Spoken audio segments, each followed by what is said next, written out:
Toronto. VK on the beat. Check. I'm in Toronto where you wanna get the city love. I'm from Toronto where you wanna get the city love. Okay. I'm in Toronto like we wanna get the city love. My city love me back for my city love. Welcome to episode 1687 of Toronto Mic'd, proudly brought to you by Great Lakes Brewery, a fiercely independent craft brewery who believes in supporting communities, good times, and brewing amazing beer. Order online for free local home delivery in the GTA. Palma Pasta. Enjoy the taste of fresh, homemade Italian pasta and entrees from Palma Pasta in Mississauga and Oakville. Yes, we are open. An award-winning podcast from Monaris, hosted by FOTM Al Grego. Toronto Maple Leafs Baseball. Join me May 11th at Christie Pitts as Ayami Sato becomes the first woman in our country to pitch against a professional men's team, 130 beyond the left field fence.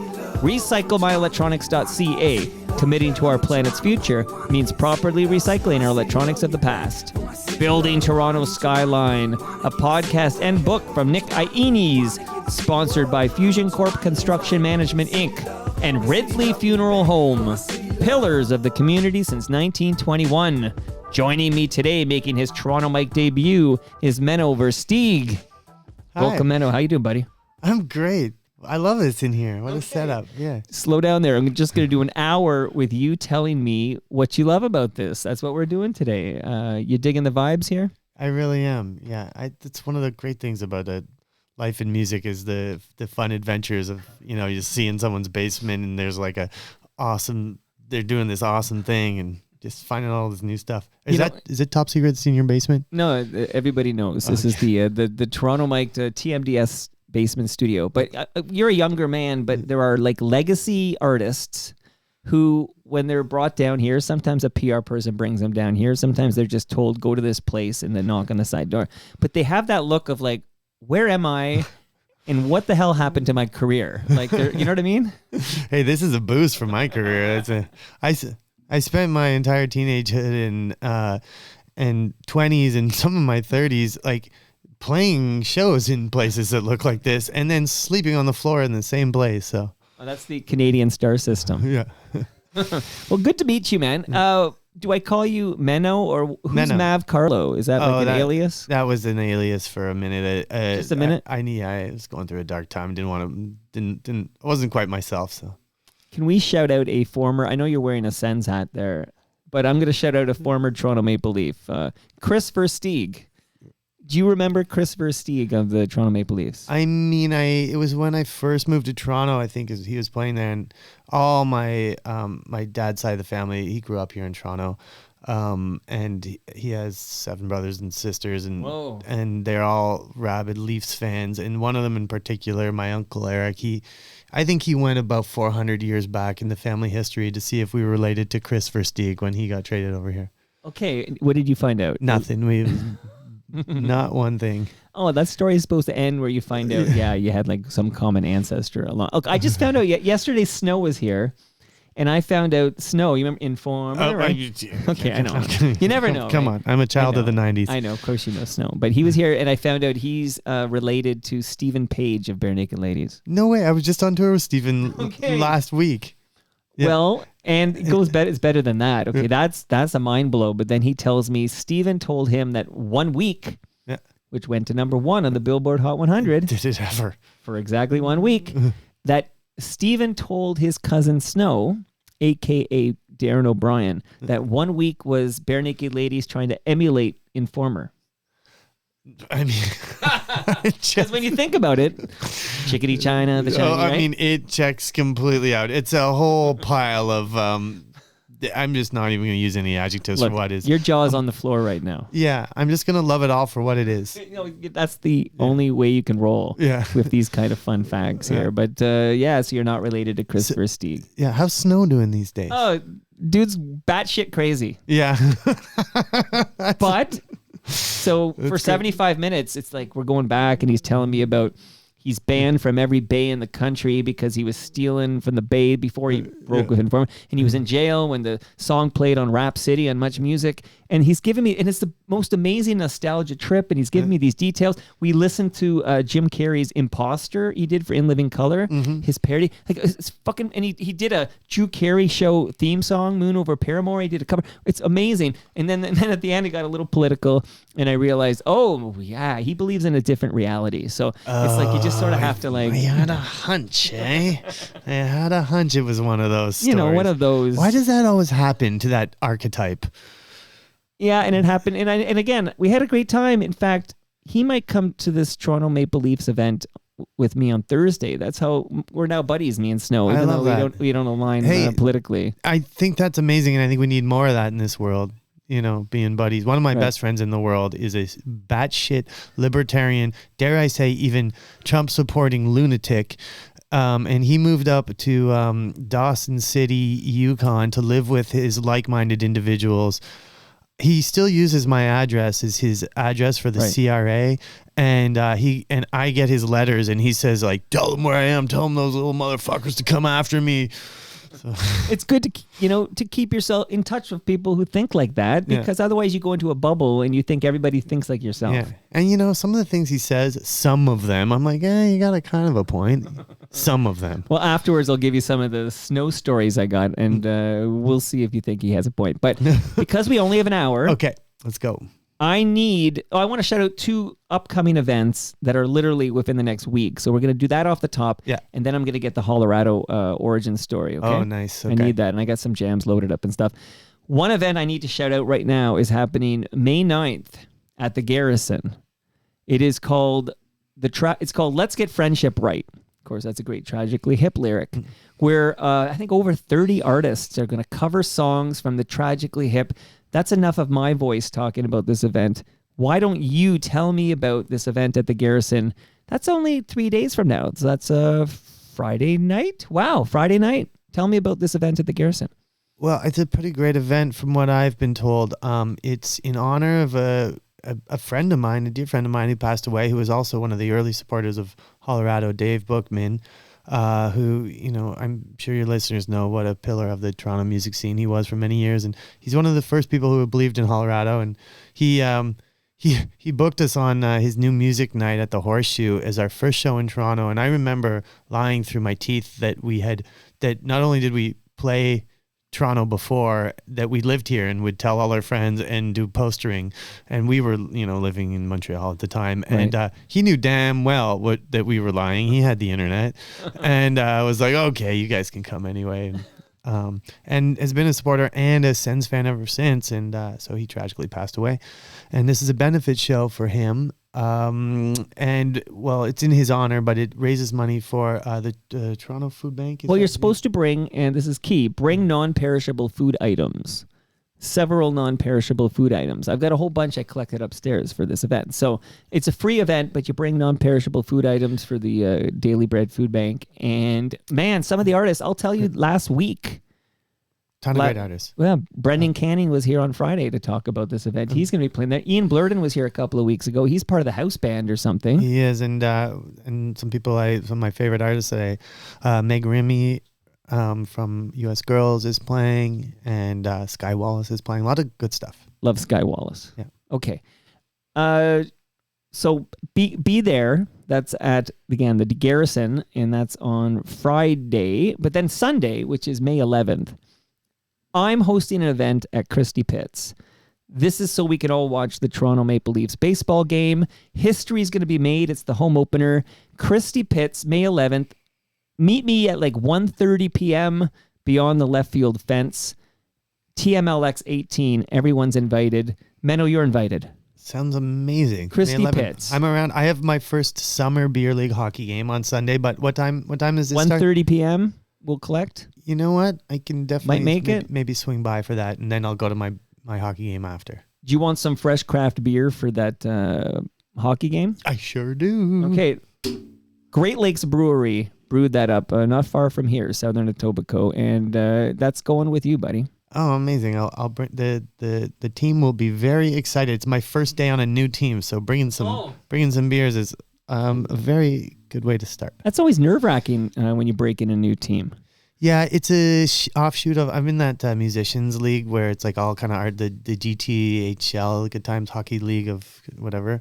And during the summer, they mix all the people on the different teams, and it's called the Mingle. So it's the Mingle. So I know a lot of the people from before, but it's a new team. So bring the beer. Who plays in this musician league that would be known to the average listener? Like, are we talking about Dave Bedini? Of course. Are we talking about Jim Cuddy? Who's in this thing? Yeah, Dave.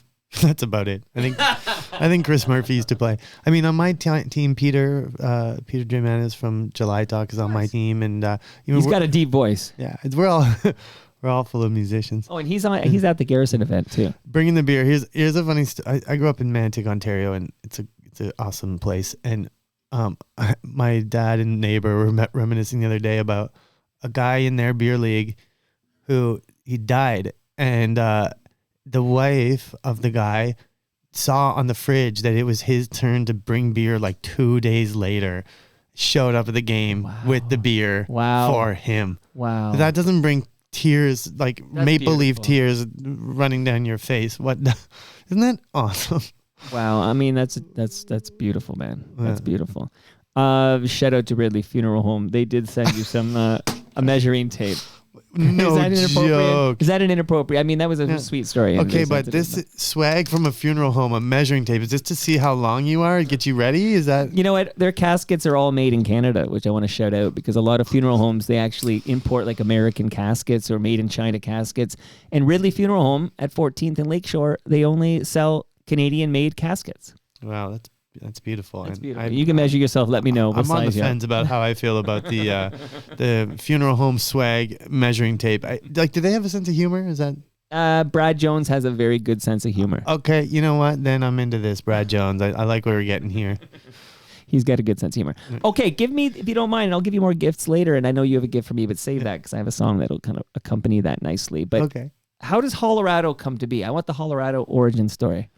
Oh, there's a lot of it. I mean, I played in crappy punk bands since I was literally 13 years old, and playing legions and stuff. And then I started one that was a little more serious in my teens and 20s, and we toured all around, and we did the Warped Tour slog, the awful like opening band on the Warped Tour where you have to drive all night, and then they make you set up the stage, and maybe you can play on it if you did a good job. They don't even drop you off water, like. They drop off a pallet of Monster Energy drink, and they're like, "Work, motherfuckers," and then like literally no joke for these baby bands, like this fucking slave labor at that thing. I mean, they're like, "You want to be on this? You gotta earn it." And I'm like, My Chemical Romance didn't have to do this, right? And then literally for lunchtime, you're like, you get to eat their leftovers. I'm not even kidding. They're like, "Okay, you can eat now." I'm like, My Chem already ate. So anyway, we did all that. It was a great fun. I loved it. I always rode with the truckers that night, and it was a blast. But that band obviously didn't last that long, and we were in a really bad label deal and blah blah blah. But what was the name of that band? It was called the Delegates. We were a terrible ska punk band. I call it my checkered past. You know what? I kind of have my ska shirt on here from Lost Indies City. And it was great fun, and I learned a lot. And then it was time to get a real job, and I tried. Well, I kind of tried at the time. I thought I was trying, but I guess I wasn't trying that hard. And I went home to live with my parents and reconsider what I was doing with my life. Wait, is home Ottawa? Where's home? Manitic. Yeah, that's where they were living, and just kind of with my tail between my legs after my big failure trying to be a musician in my mid-20s. And I was like, I got to give this one more shot. And my neighbors who I'd grown up with, and Nixon and Jake, who were brothers, had lived down the street. And I'd literally given Nick guitar lessons as a kid. Well, I gave him one guitar lesson. He came back for the next guitar lesson, and he taught me about minor chords. Anyway, so I convinced them to start a band with me, and they were going back to Montreal. They were in school. Nick was 3 years into an engineering degree at McGill. But I knew how to be in a band, and we had some good songs, and we rehearsed for a year while he was in school, and literally every night, that's all we did. We had no money, and we just like played and played and played. And then after we played our first show, we were actually a good band, which, wow. Yeah, I know. Right. And because my first band was so fucking shitty that I was like, I just want to be good. And so we just practiced until we were good. And within probably a month, we had like a really shitty record deal offer on the table. And, can I get into the details? Yeah. Here? Yeah. Okay, cool. So we had this shitty record deal offer on the table. The guy who produced the songs that we made, that was Gus Van Gogh. So Gus has gone on now. He produces like The Beaches and Metric, and he's one of the best producers literally in the world. But Gus had produced our first songs, and they were good enough that we got this shitty record deal offer. And I was like, Gus, we got a record deal offer. And he's like, you will not sign that record deal, because another band that he produced was on that label. And they got in this massive fight, and it was awful, and they got all screwed over, and all this blah blah blah blah. I don't need to name names, but Gus was like, "I'm gonna introduce you to my manager friend, and he's gonna find you a real record deal." Well, he never did. We ended up starting our own record label, but I'm jumping ahead. No, keep going. Yeah, you're doing great. Thank you. Thanks for the encouragement. I don't do this. Look, long. I'm documenting the history of everything in this country, and I need this origin story. I need to hear it from the horse's mouth here. Well, I mean, so basically, we had enough legs to. I convinced the boys to drop out of school, and I had already finished, so it was a pretty shitty convince. But we went on the road DIY touring. You know, we had enough of a foundation that we could get shows, and we could live out of a van, and we're getting enough money to live from show to show. And I guess the real origin story is those demos, we called it demo in a bag. And the way that we sold it was that we would go on tour, and then we'd stop at a Best Buy, and we had a laptop with us, and we'd buy a CD burner from Best Buy, 100 blanks and 100 Ziploc bags. And we'd take the burner, and we'd sit in the parking lot in our van, and we would burn 100 CDs with the CD burner from Best Buy. We put them in the bag. We'd write demo in a bag on it, and then we'd return the burner back to Best Buy. Of course. And then we'd sell these. And then we'd go to the mall, and we'd stand outside Hot Topic, and we would have headphones, and we'd sell these demos to kids for anywhere from $2 to 10. Sometimes a mom would be like, "Oh, you boys are so cute. You remind me of my kids in the band," and they'd give us $30 and buy us lunch or whatever. And it got us around. That was kind of the start. So demo in a bag leads to record in a bag. Yeah. There, you got it. Okay. Well, here, I got to give people a taste of where does the name Hollorado come from? Oh, stupidness. Well, honestly, I've heard worse names. In this week, I think I've heard worse names. When we started, we were trying to write a rock opera. I was smoking so much pot, and we all were, and we were like, that would be cool, and that's the worst idea ever. But I was like, well, imagine if it was good, not like you ever listen to Tommy or something by the Hood, and you're like, what the fuck are you even talking about? This makes no sense. And we're like, we could make it make sense. So we started writing that, and I think Hollorado was supposed to be the capital city, maybe, or I don't know. Colorado. Yeah, well, in that song Americanorama, which literally the lyrics make no fucking sense, but. Yeah, that one there. Yeah, that's the one. And no one's ever been like, "What the hell are you talking about?" But Denver, USA, you came down from the top of the mountain in this imaginary stoner ice world we invented. That the seas have risen, and then they all froze over, and the only thing left is Denver because it's at the top, and it's mile high, yeah. And it's the capital city, and it renames to Hollorado. I don't know. I think that was one stoner idea we had. Anyway. Whatever. Well, everyone talked us out of that idea pretty quick. So, okay, let me give the listenership a taste of this, and then I got to tell you a fun story about. I just had an experience at my audio dealer. I had to get a pair of headphones. Okay, I bought headphones when did I buy these frickin' things? Maybe 12 years ago. I bought this pair of headphones for $19. Oh, that's a real long lost in pair. And then then the price went up pretty quickly to $35, and then. They discontinued, Sennheiser or whatever, discontinued that kind of headphone and replaced it with $89 headphones, okay? Mm-hmm. So this story is really boring myself even, except they broke, and then I said, well, I don't want to throw out this headphones I've had for 12 years. I kind of want to repair them. Mm-hmm. So I went to the audio guy, and then someone did their magic and repaired these, splice and everything. It was $33 for the repair. To repair my... Still cheaper. than the new ones. But I actually had this moment of like, oh, this is an interesting amount, 33, because I paid 19 a long time ago. Yeah. The new, which are probably a little better, but still, the new, to replace it, it's 89. I paid 19. I can probably go on, I don't fucking want to do it, but I could probably find something for like $30 on Amazon that would kind of replace it or whatever, maybe. Yeah. So what would you have done? That's great. I'm really into repairing. Like I bring my clothes. There's a great like a old school like seamstress tailor, Maria in Washington, who lived down the street from where I live, and they'll mend your pants for like $5. I do that stuff all the time.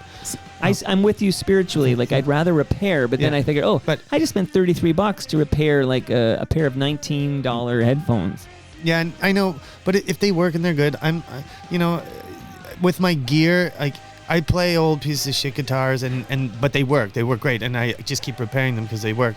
But once in a while, you have a piece of gear and you're like, just doesn't do it for me, and you got to move on. I bike a lot. Okay, I bike every day a lot, so I always have that moment of like, oh, I can't put like $300 into this bike that's worth like $200 now. Like, I have to bury the bike and replace it. Like, there's always a moment. It happened this winter. Have you buried a bike? I've buried multiple bikes. Like, literally dig a hole in the park and...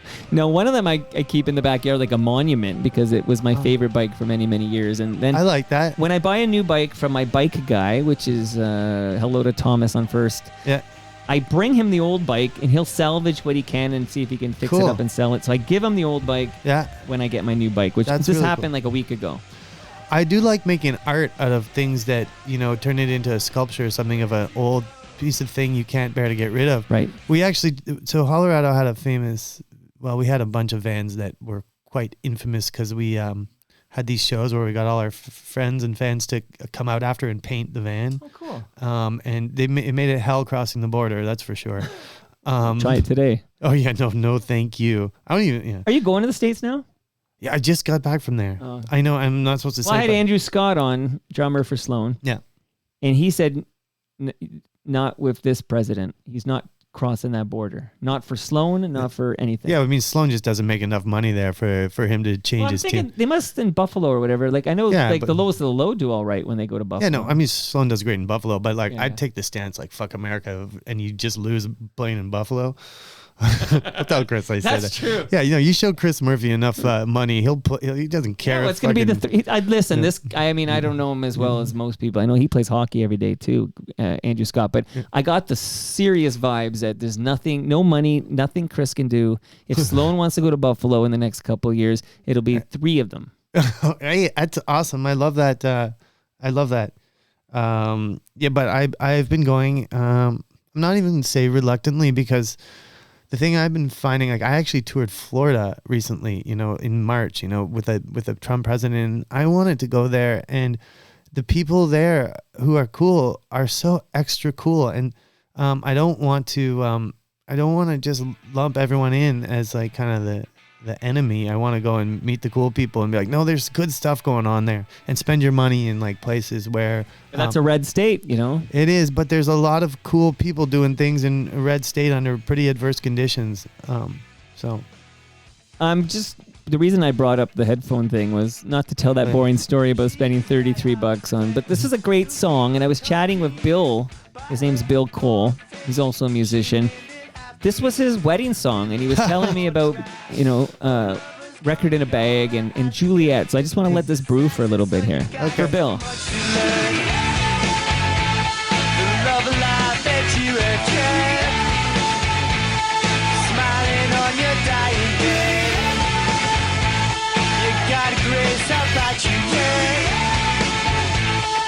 Smoking her last cigarette.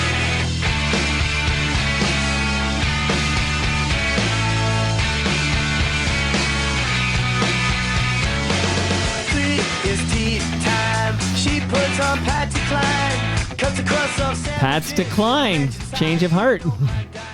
I don't know what that is. What's Pat's Decline? It's the first song I ever heard from Ian Blurden's band, Change of Heart. I don't really know that band as much as I should, but Pat's Decline. Okay, that's cool. Is that what people? I was saying Patsy Cline. I hear Pat's Decline. That's a Mondegreen. That's called Mondegreen when you hear different lyrics. There's a bathroom on the right. What lyric is that? There's a bad moon on the rise. Okay. From CCR. There's some famous Hendrix ones. Excuse me while I kiss this guy. That's the one. That's the one from the meme. So you're the kind of guy I honestly would normally go 90 to 120 minutes with. So I'm going to really cook here. But Well, I can come back. Well, you'll have to come back in a couple hours. Okay, wait, no, just kidding. You get a hockey game. Yeah. But Jack White handpicked Hollorado to... So let me just say, this is the story of our life. If we were to do a reunion, which we are going to do, and no one knows about that yet until this gets broadcast. But we were thinking of just changing our name to Colorado, or naming the album like with an H, because the amount of times like that mistake was made is why we probably broke up. So anyway, Jack White, yada yada yada. Yeah, the dead weather. Yeah. Oh yeah, the story about how he handpicked us. Tell me the real talk. That's all a load of shit. Like, come on, you hear that about any band ever, and it's like a bunch of agents owed some other people, and they try to get some talking point. Like Jack White, like maybe he listened. Who knows? Like, oh yeah, he handpicked this band to open, and it was all. And we, when you're 25 years, whatever we were, you go with it. You're like, oh yeah, like. We met him. He came, was like, nice to meet you guys. Thanks for opening for me. And, you should have quizzed him. Like, what was your favorite song, Jack? What's your favorite Colorado song, Jack? Yeah, he's like, oh, Colorado's one of my favorite bands. Like, yeah. Just like my buddy who ran into Chad Kroger side stage and was like, and he was at a festival and he just wanted to watch Nickelback from side stage because that would be amazing. Well, that's Edgefest. And he goes, I feel like that's Edgefest. I saw Nickelback on the side stage of Edgefest. So he goes up to Chad Kroger and he's like, dude, I'm the biggest fan. Like, I just want to like watch you guys from side stage, because they famously, I guess, don't let anybody in these days, and all the pyro and everything. And Chad's like, no problem, man. That's amazing. You're a fan. He's like, I'd love to have you just name 2 of my songs. I'm that guy. I see someone wearing like a Ramones shirt. I'm like, can you name 5 Ramones songs for me? Because they sell them at like H&M and stuff. I don't think I can name 5 Ramones songs. But you're not wearing a Ramones shirt. Yeah. That's the difference. Not right now. Or you got like the young person, Nirvana shirts, right? You see a lot of Nirvana shirts. It's like, what's your favorite Nirvana song? Hey. Anyway, so yeah, Jack White never heard of our bullshit. band. Yeah, but we did play with him, and we did use that to like, get other gigs and more success. Wow. Yeah. I'm rich because of Jack White handpicking. Well, the way that story has evolved, it's Jack White basically is like, I love this Hollorado. We played his wedding. We played his 3rd wedding to his. Right. It's like Jack White is to Hollorado as Justin Rutledge is to Dave Hodge. You could just run with that one later. Okay. Okay, thank you. Who won the 2011 Juno Award for Best New Group? Said the Whale. Okay, because you were nominated. That was a big Juno nom. Yeah, I'm a 4-time Juno loser. No wins yet, eh? No, but that's okay. It's not for people like me. And we are going to need a sequel for all the other stuff. But the main stuff is, how did you get Dave Foley from Kids in the Hall? Can I tell a story about the Juno night? Yeah, of course. Because it was probably around the Jack White time. And like, we did pretty good at not drinking our own Kool-Aid, but like we did a bit. And it was like, we were really told like, this is a sure shot. Like, you guys are the new group of the year at the 2011 Canadian Juno Awards. Get ready for your life to go crazy. Anyway, our friends who literally played our first shows with Said the Whale, their butts, they won. We were very happy. But unfortunately, we had booked a big celebration party at the Horseshoe. Oh! And we were supposed to play, and we even had a party bus going from the thing to the other thing. Right. And we lost, and we were like, we'll show these guys what fucking losers look like. And we got so fucked up that we couldn't even stand before going on. No joke. We couldn't stand, like, no amount of drugs could get this fucking thing. But we tried, and we got on stage, and then those drugs wore off. Right. And then 2 of us passed out on the stage of Horseshoe. We got about 3 songs in. There's a photo somewhere of us all just like collapsed. The drum kit was everywhere. This is 3 songs in, and I got literally dragged off the stage by the like great Horseshoe bouncers of old. Sure. And the next morning we came to get our gear, and Craig Lasky, who is one of my favorite people and a real believer, he handed me his personal copy of the Replacements bio, and he was like, "Let this be a lesson to you." Anyway, I don't think I read it. Lesson learned. I didn't read it till like 10 years later, which was too late. Well, it's never too late. Dave That's Foley, what I'm saying. you just hired Dave Foley, like from Kids in the Hall? No, no, he came to a show of ours in LA on that very first tour. 3 of the guys weren't old enough to get in the venue. No, 2 of the guys, me and Nick were old enough, but Dean and Jake weren't old enough. They were allowed to play, but we had a van. They sat outside in the van and drank beers that we had bought them illegally. And Dave Foley came to the show because his buddy John Kastner had told him about us. And so Dave pulls up and we see him. We're such big fans. And we're like, Dave, you want to come hang out in the van with us? So we, fast friends drinking beers in the back of our van, underage with Dave Foley. And he's been a friend ever since. Do you know what you have in common with John Kastner? Oh, no. By the way, shout out to the Doughboys. Honestly, one of my favorites. John he's such a friend and he's been such a supporter. He let us live in his jam space for like a month once on tour. Oh, good to hear. Yeah. And Rusty comes out of Scotty Mac leaves Doughboys to form Rusty. Oh yeah. Oh, I knew nothing about any of this. Well, listen, you're taking notes, right? Yeah. But what you and John Kastner have in common is you both coupled up with beautiful, talented actresses. Oh, punching above our weight class. That's it. I wasn't going to say that, but yeah, without a doubt. But because he was with the woman from Mad Men, whose name will come to me in a minute. Do you Jess remember? Beret. Yeah, she's a dear friend Thank you. also. And who are you coupled with? Oh, Annie. Yeah, Annie who? Annie Murphy. And Annie Murphy from Schitt's Creek. That's the one. That's a big deal. I mean, what about it? It's a big deal. I love her dearly and she's the best and I love that so much, but it's when you're in it, it's just your life, man. You're just a happy guy in love. Like it's all the externals are like, wow, that's a fun fact. It's a pretty wild life. We try to keep that whole thing, out of like the focus, because it can become the focus really quickly. And I've done a bunch of interviews. I've learned not to like. They just want to do 90 minutes on Annie. Well, I mean, they just want to people are like, oh, I want to hear about your new record or whatever. And then they just ask me questions about Annie for an hour. And then I was like, I should have known when People Magazine. I have no questions about Annie, by the way. So. No, that's fine. That's fine. But I mean, People Magazine, like, we really are digging your new album. They were like, we're loving Anyway Gang. Can we talk to you about it? And I was like, oh my God, People Magazine. People love that, I guess. I'll be in every doctor's office and dentist's office in the world. I'll be so huge among people with tooth decay. And then, so I did the interview, and it's like they literally had one like Annie Murphy's husband, blah blah blah. Anyway, so you talked about going 0 for 4 at the Junos, so she's got like more trophies in the trophy case than you do. That's for sure. And I don't have a trophy case, literally. You need trophies first. And not really. I mean, one day I'll. Oh, fun fact so we're going to get to Chris Murphy in a minute here, and we'll spend too much time. We'll spend more time on Chris Murphy than Annie, okay? But Chris Murphy is basically, I call him my other dad. Well, the fun fact dropped on me by Andrew Scott, because I've had all 4 guys over, but only a couple weeks ago, Andrew Scott came over, so it's fresh in my mind. But he says, Sloan never won a single East Coast Music Award. Isn't that fucked up? Like, you'd think they won all of them. By fucked up, it's just like the whole thing is fucked up. Giving awards for music, but that's what Andrew said. But like, okay, that's funny. Like, I don't care. Like, I never won pop duo of the year. Like, well, I mean, well, Chuck D said it best. He said, "Who gives a fuck about a goddamn Grammy?" Chuck D, I mean, there's a reason he's one of the greatest of all time. He cares about the important things. Well, speaking of goats, okay, so Dean and Jake are members of Hollorado, right? Dean and Jake. Dean and Jake, also the names of Mark Hebscher's sons, Dean and Jake. So that's just like a useless fun fact I'm throwing out for the listenership. Who's Mark Hebscher?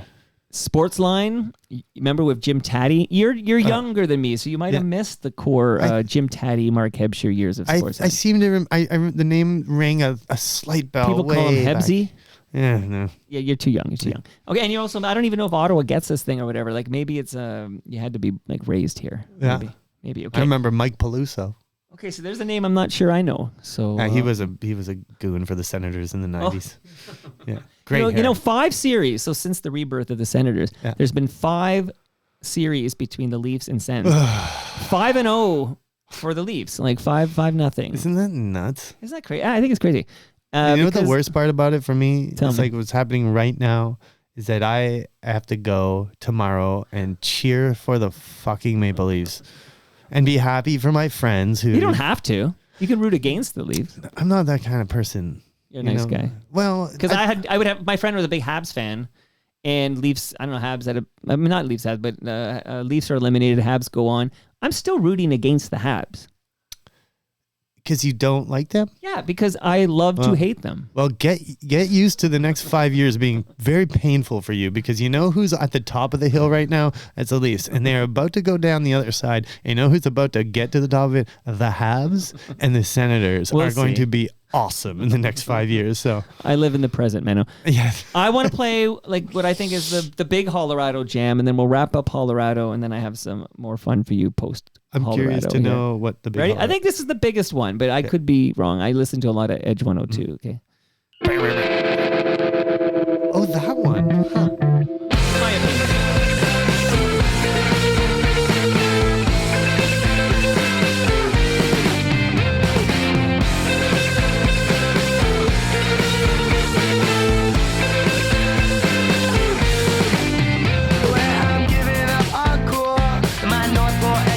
Where I claim to see the frost just fire from the window in our kitchen. Where I'm giving up on sane, those drugs for my head, all those things I couldn't think of, but I really wish I said. And you go, I don't want no hopeless, hopeless, I don't want no hopeless love. I don't want no hopeless, hopeless, I don't want no hopeless love. If I fall back down, you pick me up, yeah, you pick me up. If I fall back down, you pick me up, yeah, you pick me up. Pick me up. Yeah, you know what? I don't hate it as much as I remember. That was on my it's on my never play again list. It was. We didn't play it last fall when we did those reunion shows, and it's all right. I think it's better than all right. I think people enjoy it. Like, what's the point of art if people enjoy your art? Well, it's just hard to sing too. It's so high. No one sings that high. There must have been auto-tune or Well, it something. depends on what kind of high you're talking about. Well, it's probably both. Yeah, there's the North Pole Expedition line. And I'll know what that's about. I have a very serious note for you, a lovely note that came in from Live Famke, who is an FOTM Hall of Famer. FOTM means friend of Toronto Mike. Menno, you're now an FOTM. Yes. Toronto Mike, this has been awesome so far. And I'm always a little unsure about this kind of shit, but... Has it gone south for you before? Because I'm aching for an episode to go south. So if you would do me a favor and storm out of here in anger. Dude, I always have fun when it goes south. I enjoy watching, and I don't care enough about what people like. Right. I don't care enough about how I come across. Really, anyway, whatever. Well, this is important. Live Famke's words Okay, I'm going to so read yes, now. please. I just want to thank him for his song and video, So It Goes.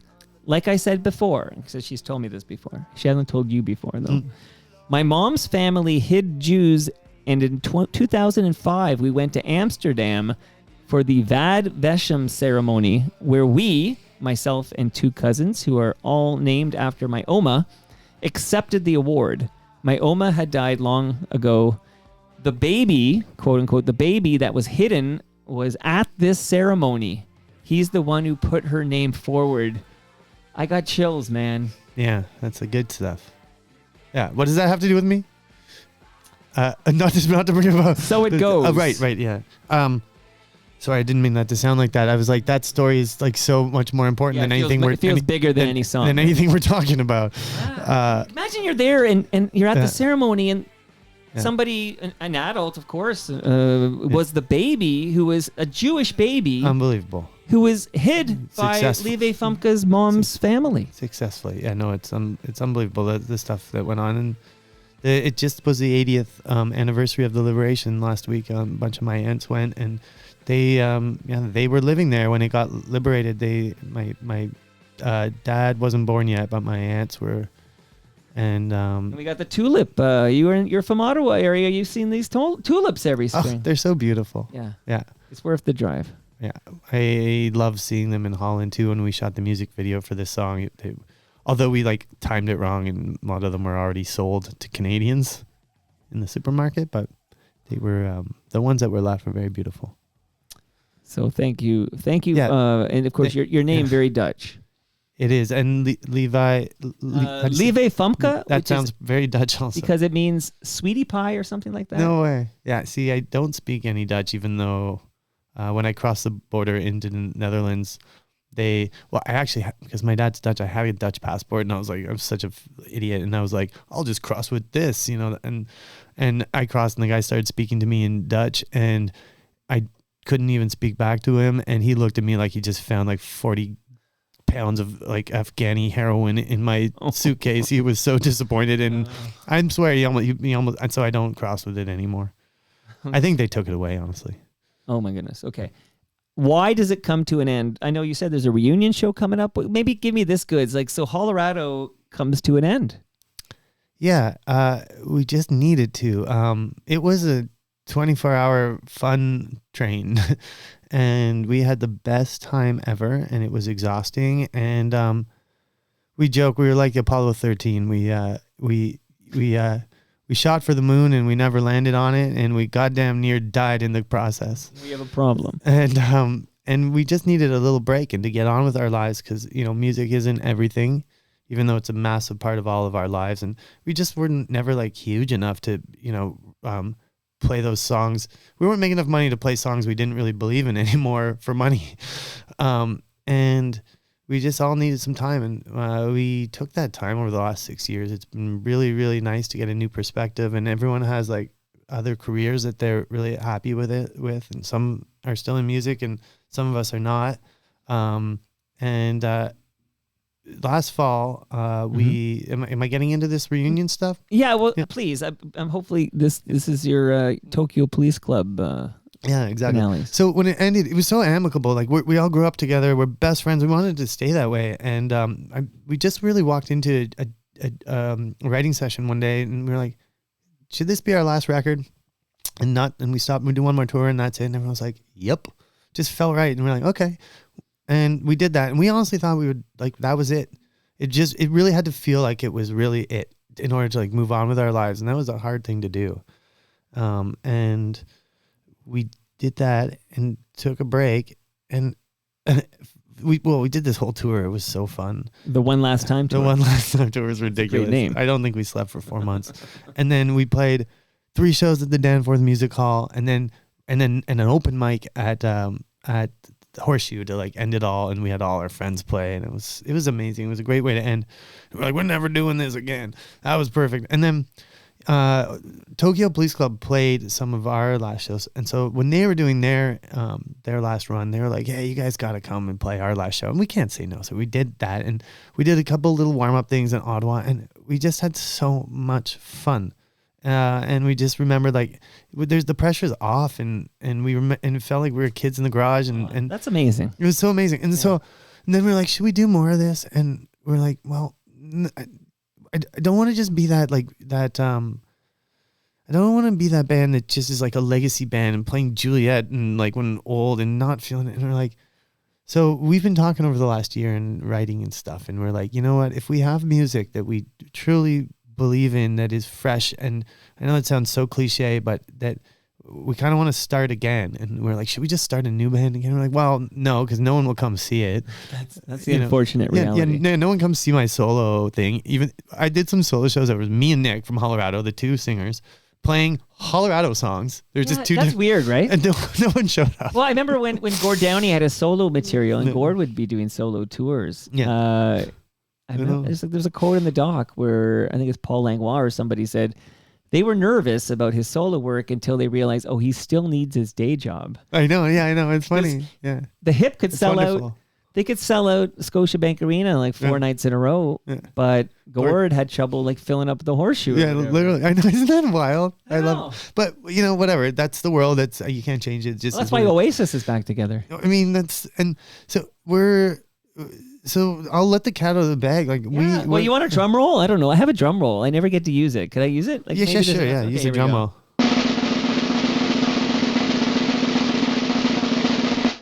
We're doing one show in someone's backyard. Is it mine? No, I just wanted to make it very untriumphant. I know. Underwhelming. That reminds me. Underwhelmed, if that's a word. I know it's not because totally I looked made it up. It sounds like it's made up by an absolute crazy person, like someone who is not in touch with reality. Something I learned in my school.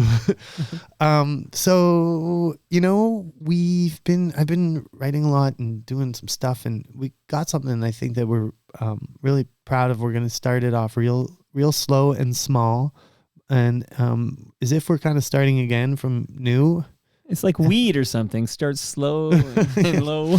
Yeah, we're in our gummies phase. Yeah. Well, I mean, that's part of it too. Like we're all in such better places. We're older, we're healthier. We have like routine and lives and families and pets that we love. And it's really been amazing coming at it with a new perspective. And yeah, I guess the cat's out of the bag. Mike, I'm happy to hear this. So is there going to be a tour?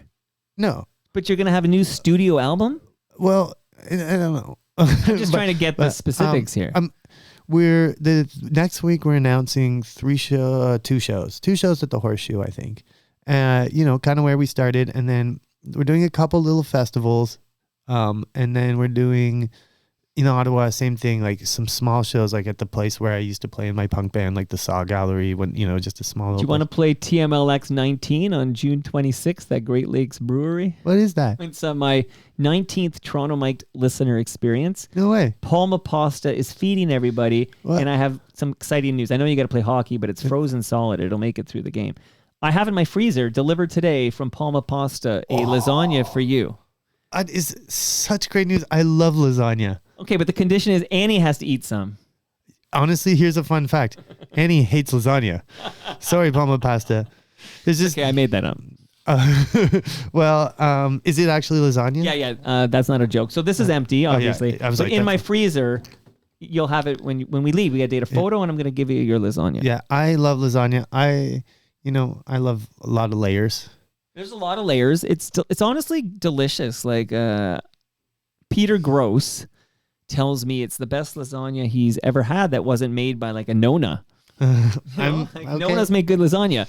Palma Pasta is the next best thing. It's delicious. All right, Palma Pasta. But they are feeding us at TMLX 19 on June 26th. And I can measure how high the lasagna is, how many layers there are with my Ripley Funeral Home measuring. Ridley with a D. Yeah. Ridley with a D here. So this is exciting because last time Hollorado played together was in support of the Tokyo Police Club final shows, right? Mm-hmm. And that was, like you said, November 2024. Mm-hmm. And it sounds like fans of Hollorado are going to get an opportunity to see Hollorado again soon. It sounds like this is coming up. It's going to be November 2025. The dates are going to be November 22nd and 23rd, I believe. Wow. At the Horseshoe. And, we're starting slow, but with some new stuff and people, I hate when a band comes out with new stuff generally. Right. But I want to try and do some new stuff that represents where we're at now and that the people who liked us can get on board with and see if we want to keep going with it.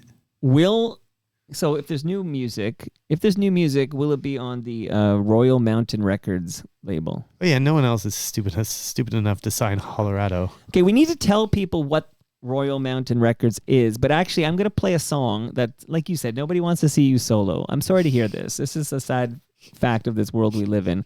Nobody wants to see you. They want to see Hollorado. They want to see you. Now, it doesn't even matter what songs you're playing, but can I play a bit of a Menno jam? Yeah, sure. And then you can give me a gift because I've given you too many things. Yeah. You got to even it out. This one I love. Yeah, I like it too. That's Doug Paisley on guitar and Nixon Boyd from Hollorado on guitar. Kid moves to a small town, makes for a real messy opening verse. I was 8 years old when I got my nose first busted up all over my shirt. But you learn the spots for swimming in the summer. You learn to pass the puck. And you learn sometimes it's best saying nothing when you don't want to test your luck. There's a fish out of water. You can sing of yourself. Every place you go. So funny, right? There's a fish out of water in everyone you know. Menno, what do you got in your hands there? This is the album that this is off. Yeah. It's also one of the reasons that it felt right to do Hollorado again. Is like I got my folky side like it didn't go well in Hollorado. People were like, just shut up, you know. And this is this music I grew up on, and a lot of the music that I write. And I never really got a place to put it, and it was nice to finally put this record out. Well, this is your first solo album. It is. I know. At 44 years old, I put it out. I don't have any solo albums. Hey, it's never too late. No? It really is. Do I need to be able to sing or play an instrument? No. This is clearly evidence. Yeah. I am punk. Just well, thank you so much. So thank you That's so for you. much. This is, I have vinyl. There's some Tragically Hip, some Maestro. There's a whole whack of vinyl. It's going to go in the studio. That's the record that has the song that I've been trying to learn. I'm so bad at cover songs. Yeah, what are you playing at the Garrison? I'm doing long Friday? time running, but My wedding song. no. 100%, yeah. Oh, that's wonderful. It's a really special song to me. I love it so much. But I'm terrible at I'm not exactly a good musician or a good singer. You can see the air quotes for all you radio listeners. It's just not how it is. It was a joke through all of Hollorado how numerous people's livelihoods depended on my singing ability. But some say Neil Young can't sing. He's better at not being able to sing than I am. But I started singing lessons. Okay, good. What the hell? It's not too late. My 9-year-old just started singing lessons. Could you guys get maybe a group discount? Oh God, I feel like that's a sitcom waiting to happen. Okay, amazing. So Why We Run is this solo release, and I've got vinyl now, and this is the song we got in the background. But can you tell me just in a nutshell, what the hell is Royal Mountain Records? It's basically a record label I started because no one wanted to sign Hollorado and put out. We had this idea, to put out a record in Ziploc bags across the country, and everyone was like, "You're an idiot." And I was also in a really bad experience with my old band before with a record label. It was something I always wanted to try, so we put out our album, and that was Record in a Bag. It did well, not crazy well, but well enough to keep going. It actually did Bill go. Cole's wedding song is a song from that album. Yeah, it did go gold, but we came out in 2009, and it went gold last summer. Oh, So, whatever. It took like 14 years or something to go gold. it's a slow burn, long time running. Yeah. I mean, so we put that out, and then along the way, I stumbled across some other really great bands, way better than, our bands ever was. Well, not better, different, and definitely more successful, a lot of them. And we helped them. I always like to think, though, that the great bands that we worked with, they would have done it regardless. I don't take any credit. They would have found some other label, but right place and right time, and believing in something maybe before someone did. But we signed a couple Toronto bands East Coast Transplants, Always, and Pup early on. And These are big bands, sure. Oh yeah, These are amazing huge bands. Great bands. And as I said, if it wasn't us, it would have been someone else, but it was us. And so that helped propel it, and it's still going. I help out on the creative side now still, and I do stuff like one of the bands from Halifax. They're a bunch of kids in their early 20s getting their first van. I'm going to go test drive a van for them in Toronto. That they're I like that kind of the practical stuff I can help out with. I don't do anything important in terms of I don't go anywhere near the money. I don't go. They don't let me I don't like any of the industry parties or any of that kind of thing. I don't do any pitching. I just it kind of drains my soul, that part of it. But there's people who work there who are Connor who works there, and Dina who works there, and Paul who works there, and Haley. They do such a great job at that, and they love it, and the artists love working with them, that I can stick to what I'm good at. So that's my role in that. And also, it's worth noting that you got some attention when you co-founded this label for contributing to bands' mental health funds. Oh yeah, that was fun. Well, after Hollorado stopped, we were all in kind of rough shape, and I was able to afford therapy for the first time in my life, and I went to it, and it really, really helped. And I was like, wow, if only I'd had this along the way, maybe we would have been, our careers would have been different. And we did some therapy as a band kind of thing, but never, not the personal, right. Actual therapy we all needed to work on our own shit. And it helped so much. It really, really did. And I feel like it would have made touring more sustainable. And I wanted to share that. And it was crazy when it's not much. We give $1,500 per band per album cycle to use if they need to get, treatment, if they, or counseling, or people have used it for dental work or whatever you need that's just going to make you touring more comfortable and make your job easier. I think that should be it should be part of our national healthcare system, but it's not. And 100%. And also, I think all the labels and managers and Ticketmaster who make money off these artists and all sit at their day jobs at home making a shitload of money, they should be contributing to a fund that pays for all this stuff, that's for sure, but it's not. So I do my thing, and God, I got flown around the world to talk about this. Like I went to talks in like all over the US and in Ireland and the UK, and like talking about this new revolutionary thing, and everyone's like, oh my God, you're changing the game, way to go. I was like, yeah, we should all like kick in just like fractions of a penny towards, you know, our artist health, and everyone's like, you're crazy, you know. And so no one's really done much about that since, and whatever, it's not my problem. I do what I can, and the artists who we work with at Royal Mountain really appreciate it, and that means a whole lot to me. No, good on you, man. Kudos to you for doing something. You can laugh it up with $1,500 a band isn't that much. It's $1,500 more. Oh, it helps. Yeah. than they got right now. And right? and also like so many of the therapists and stuff that we work with, they're like, they get it. They're like, we'll do it for $50 a session or whatever. You know, they give these discounts to bands and stuff. There's people who get it. There's people who are fighting the good fight. There really, really is. And is that a Triumph song? I don't, Fight the good fight. I don't think I've known one piece of music you've talked about. Okay, what's our piece of music we have in common that we both love? Where Tragically Hip. I mean, yeah, definitely. Come on. If you're watching you were watching Sens and Leafs on Sportsnet for the first round, and they had a song from Triumph that was played all the time. So I mean, Triumph was all over it, but. I'm actually too young myself. Like, even though I got some years on you, I'm too young for Triumph myself. But I've had these guys on the program, so it's like they're all fresh in my head. What's their big song? Okay, I'm gonna play the biggest Triumph song according to YouTube right now. I'm gonna play it for you to see, see if we can get this, because I think they got some big jams. I feel it's like don't stop going for it, keep those going kind of songs. Thing, yeah. It's those kind of songs. Break down the door, oh yeah, the boys are coming home. I don't know. Why don't you write a song like that? Okay, so I'm just searching Triumph. We do. We have them. We wrote one for the new record. Oh, you know, the problem is that it's Triumph gets you a bunch of motorcycle shit. So I actually have to add band to it here. So this is real time. I'm going to... Yes. And we're going to see what the first... Okay, here is... Don't tell me. Okay, so just listen. Listen. Hold on. It's coming. It's coming. Here we go. Hold on. This is nothing like I expected Triumph to sound.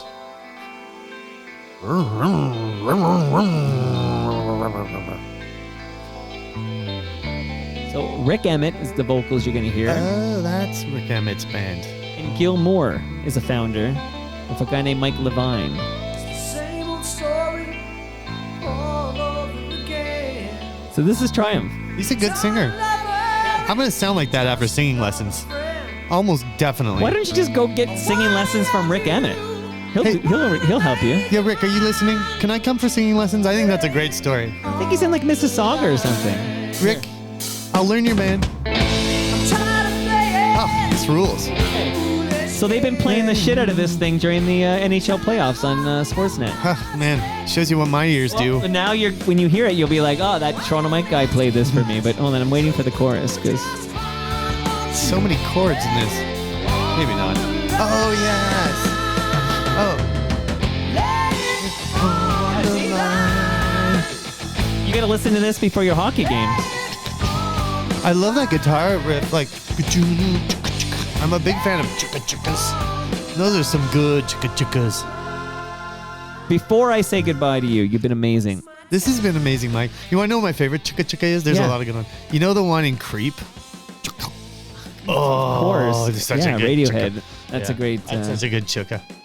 It's my favorite Radiohead moment, which will probably get me in trouble with a lot of music you know what? I'm with you, except that the real Radiohead heads, I think that's what they're called, Radiohead heads, they do look right down on you, because that song was made as like some kind of a parody of what Americans like or something. Yeah, like, that's like I know. It's sort of like Blur's song too. Yeah, I know, same. Where it's like, oh, we're gonna write some piece of shit for you stupid idiots, and then they write it, and then we're gonna use it as our goal song for the next 15 years in my stadium. I'm a creep.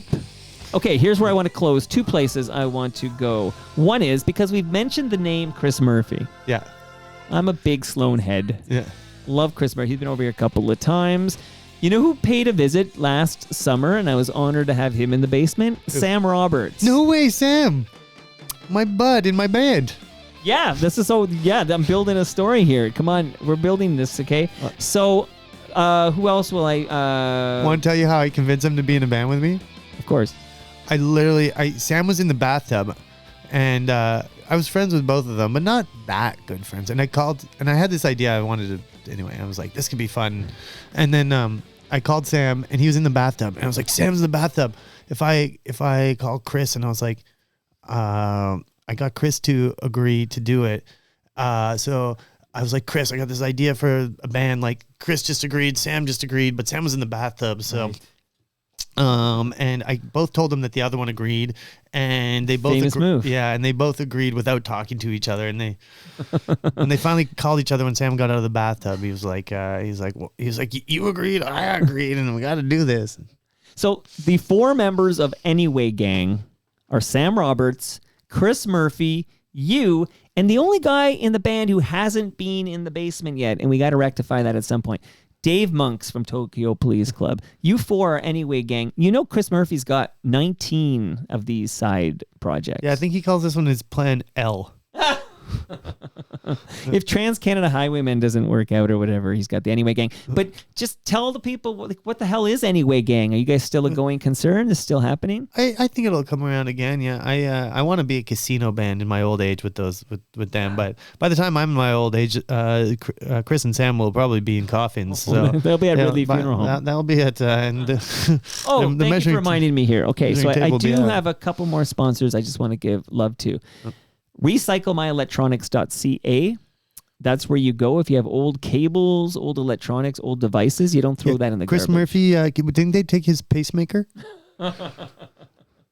Chris is the funny one, but I said that to Patrick Pentland, and he got his back up. Like, he goes, I'm pretty funny. Like, I don't know if he would agree, but I find Chris to be very funny.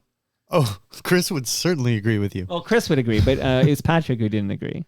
Well, Patrick felt like I was saying he wasn't funny, but the fact is, Chris is the funniest guy I know, and I hate to admit it. Basically, every Anyway Gang show is like I just talk, and then he just turns what I said into a roast of me, and it's always funny, and I love it.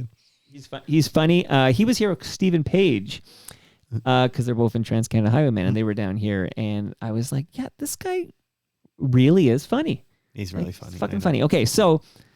If you have these old cables, old devices, old electronics, you don't throw it in the garbage. The chemicals end up in our landfill. You go to recyclemyelectronics.ca, you put in your postal code and find out where to drop it off to be properly recycled. Okay?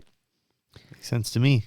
And last but not least, Building Toronto's Skyline is a podcast from Nick Ienes. Nick has another new podcast called Building Success, and Nick is a proud supporter. Literally, he stepped up to help fuel the real talk so I could have these deep dives with great artists in our community like you. This has been so fun. I'm curious about something that hit the news in 2013, so we're going way back now. Okay. But your apartment burned down, your Junction apartment burned down. Oh, it did. Yeah. So what do you remember? Like, can you give me a little detail on our way out here? What happened? Sure. I mean, it was my first experience with losing everything in a house fire. But you know what? It was kind of great. Andy and I were away at we were at my cottage, and no joke, So you weren't there? We weren't there. We weren't there all weekend. We were actually we were playing the Tulip Festival in Ottawa. It was that weekend. And we came back, and we were working on the video for So It Goes, and we met the director across town, and we met him across town, and we were looking at old footage of like Holland burning after being bombed, and we were looking at it, and we were like, wow, imagine, like, and it was so crazy. And while we were looking at this footage and being like, that's wild to think of your house being burned like that, and I got a phone call from Nick from Hollorado, and he was like, I think your place is on fire. I was like, okay, like, how bad? He's like, well, I don't think you'll be sleeping there tonight. Wow. Well, we didn't sleep there for 2 years. We went to live with my grandparents, and that was an amazing experience in its own self, living in the attic in my 5-year-old Polish immigrant grandparents' house. Was really, really amazing. And honestly, that fire was really weird, and one of the best experiences of my life.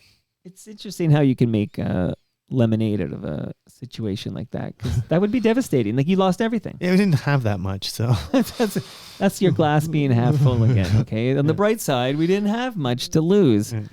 Okay, very interesting. So this is you and Annie Murphy who had your place burned down, but luckily you weren't home. Yes, we weren't home. Yeah, Has Hollorado ever played Regina, Saskatchewan? way too many times. What do you think of Regina? It's one of the worst places to play. It always isn't. It's never been good for us. I don't know. Like I know some people from there I really like. Honestly, I don't like talking smack about a place, and it's just like every time we go there, it's just like nobody shows up, and that's our fault. Like, I guess we just don't play. I don't know. I feel like they. Do you think like the alt why do you rock, ask? like the Regina alt rock station isn't playing Hollorado? Is there an alt rock station in Regina? I don't know. I'm just glad right now. Like, this segment's not brought to you by the Regina Tourism Board, because I'd be had to repair that. But so I don't actually have Regina as a sponsor, but Moneris sent over this wireless speaker for you. And with that wireless speaker, when you're listening to your jams, you can also listen to season 8 of Yes, We Are Open, which is an award-winning podcast from Moneris, hosted by Al Grego. And this week, Al went to Regina, Saskatchewan to visit Gloria Walsh, manager of Creative Kids, a charitable organization dedicated to removing financial barriers for Saskatchewan children aged 4 to 19 so they can participate in arts and culture. I feel like you'd be way into what they're up to at Creative Kids in Regina. So that inspiring story is a latest episode of Yes, We Are Open, and you can listen to that in your on your new wireless speaker, Menno. Thank you very much for that gift. I feel like this will come in a lot handy this summer. You know, and don't let that burn in a fire, okay? So no more fires for you, Menno. Knock on fake wood. On our way out, I'm going to remind people that, yes, you are coming to TMLX 18 on May 11th, 1:30 p.m., Christie Pitts, beyond the left field fence. Find me, say hi. We're going to have a great time. We're going to watch history being made. But I also would love you to go to the event at the Garrison on Friday night. Doors open at 7 p.m. There's a couple of sets of some great artists. Ben from Billy Talent is on the list here. My friend Annie Mays, and of course his Sky Diggers bandmate Josh Finlayson. They're on the bill here. I'm just looking. Hugh Brown, who's been over here, he's on the bill. Some great John Bora, Justin Rutledge, and of course Menno. You're on the bill, and you're going to do long time running. I'm gonna try my best. No guarantees. That's a big one. You know, that's a big. It was one of the first songs I ever tried to learn, and I still haven't learned it. I couldn't learn it when I was 13, and I tried to learn it. It was the first show I ever saw live was The Hip at another roadside attraction with Midnight Oil and some other band. I think April Wine. I didn't like them. But Maritime Zone. but I was like, you know what? I'm gonna take a crack at that song and try and get it for once. And well, onwards and upwards. We're going to hear it Friday night. We're going to hear it. You're going to hear it either way, yeah. Everybody brings a non-perishable food item or 2 or 3 or 4 for the Daily Bread Food Bank. The Garrison Friday night. Menno, I love this, man. That was really nice, Mike. I appreciate you having me on. You're doing good stuff down here. Got to share the love with the peoples, you know. And shout out to Stephen Stanley, an OG member of Lowest of the Low, and Elliot Lefko.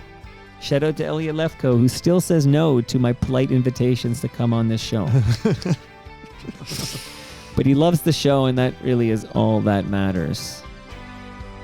And that is... Did I wreck it? You wrecked it, man. You obviously haven't listened. No, I've never listened. You never listened. Listen to Brendan Canning. He was on Friday. You'd love it.